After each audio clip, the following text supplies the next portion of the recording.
This is Valley News Live at 10. New tonight. Good evening. Thanks for joining us. I'm Nishay Taylor. The Fargo Police Department says officers responded to a report of shots fired early this morning. Police say officers responded to the 50 block of 12th Street South. And when officers arrived, they found a vehicle had been hit. They also found shell casings on the ground nearby. Authorities say currently neither a victim or suspect has been identified in this incident. No further details are available at this time. An unattached three-stall garage was destroyed after an early morning fire in Fargo. Fire crews say they were called just before 7:30 this morning for the reported fire on 11th Street South near 7th Avenue. When they arrived, smoke and flames were seen coming from the structure. Firefighters were able to access the fire through an open garage door, allowing them to quickly put out the flames. Authorities say the fire did not extend into nearby homes. Also, no one was injured. The total loss is estimated at $60,000. And one person was displaced following a fire at an apartment building in Grand Forks. Firefighters were dispatched to North 12th Street just before 1:30 this afternoon. Once on the scene, fire crews found smoke and fire coming from a window on the first floor of a two-story apartment building. Fire crews say the fire was quickly put out and significant damage was limited to one unit in the building. Authorities say one person was treated at the scene for minor injuries. The cause of the fire is still being investigated. And new information. A Minnesota man is facing pending charges for his involvement in the alleged kidnapping of a South Dakota woman.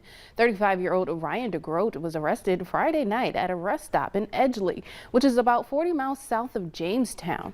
DeGroat has yet to be formally charged, but pending charges include kidnapping, as well as felonious restraint and terrorizing.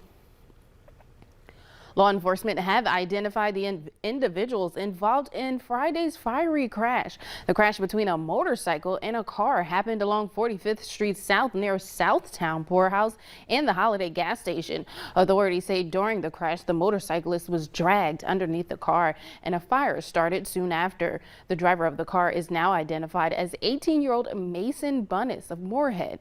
21-year-old Elijah Fields of Fargo has been named as the motorcyclist injured in the crash.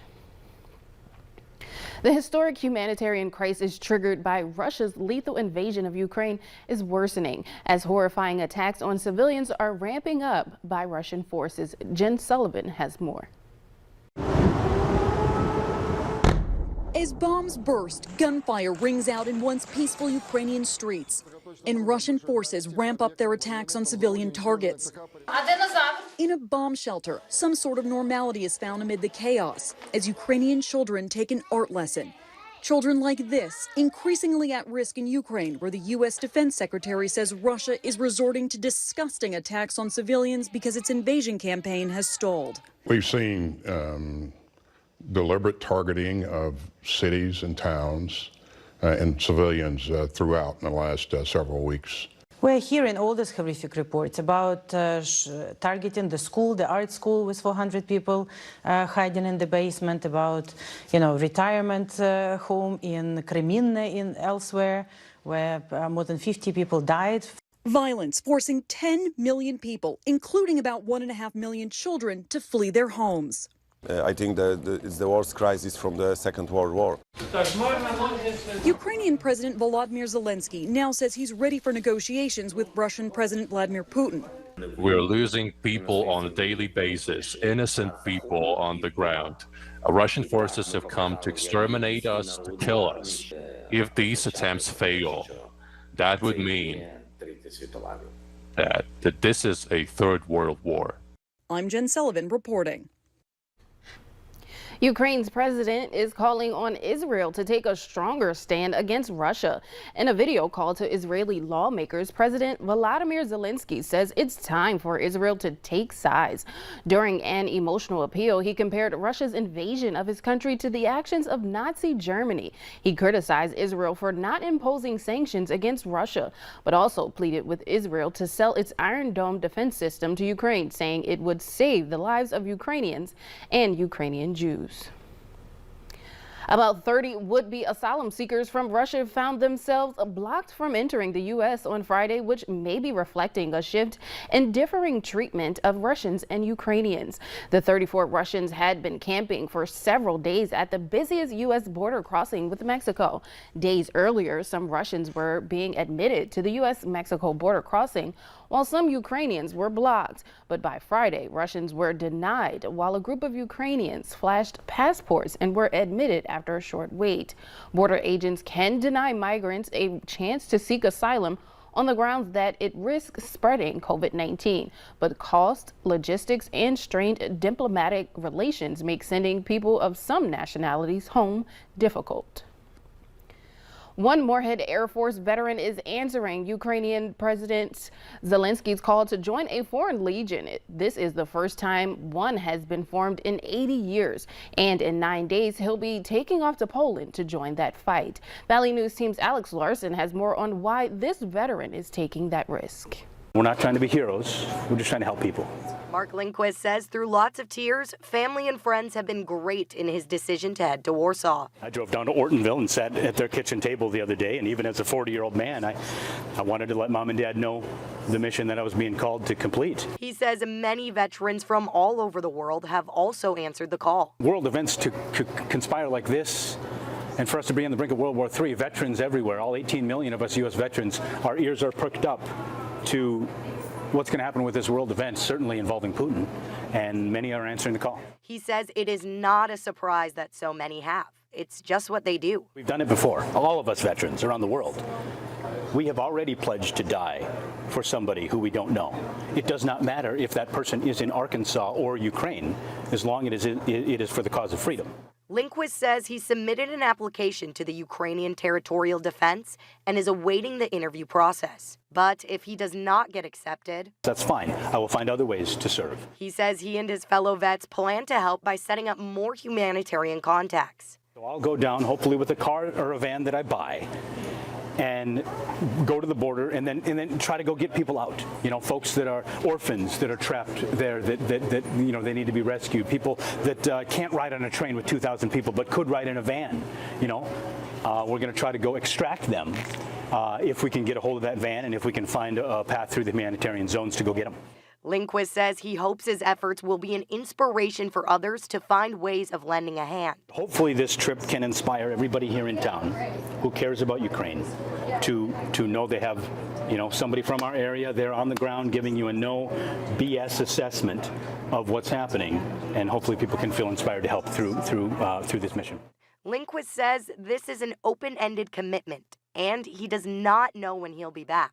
Look at the situation that made the greatest generation, you know, World War II, those folks. And then look at the situation today. I don't know if there's many differences, right? It's very similar. These you know, bad actors on planet Earth trying to deny people freedom that is their, you know, their natural right. In Fargo, Alex Larson, Valley News Live. Meanwhile, University of Minnesota officials are asking legislators to approve $30 million for scholarships for students who attend regional campuses. The proposed Greater Minnesota Scholarship Program would give money to Minnesota residents who enroll as freshmen at the university's Duluth, Rochester, Crookston, and Morris campuses.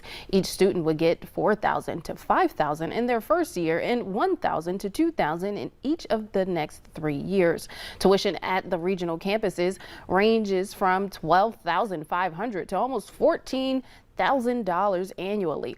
University officials say the program would reduce student debt and boost enrollment. 7 community members now make up the Fargo Police Advisory and Oversight Board. This week, they began their training to prepare them for their jobs of helping foster a bridge between the police and local community. Valley News Team's Erin Walling spoke with one member who shares her reasoning for joining. Having individuals that are sort of representative of different groups in our community will help to bridge that gap. This is Tanya Graywind. Graywind is an educator, a foster parent, and a member of a Native American family, and she is one of 7 members of the new Fargo Police Advisory and Oversight Board. Having that voice, having that ability to communicate with the public on the behalf of the police maybe, or to bring things to light will be a really important part that we'll play. She and her other counterparts were picked out of a pool of nearly 50 applicants. This board was formed as a part of the Fargo PD's effort to help improve a community perspective on policies and programs within the department. Giving that chance for the community members to hear, maybe in more layman's terms, what's happening in the department, to be able to explain to people that may not feel comfortable speaking with the police what we've learned and what we're doing. Over the past few years, there has been tension between the public and the police force. This tension can be seen through numerous groups, including the Native American population. But Graywind, who married into a Native family, says she also just wants to be a voice for those that share that community. Having the ability to communicate with the, with the police department, with the city, and then having that connection with the Native American community and being able to, either voice concerns that are happening. I think that's more what my role is. In Fargo, Aaron Walling, Valley News Live.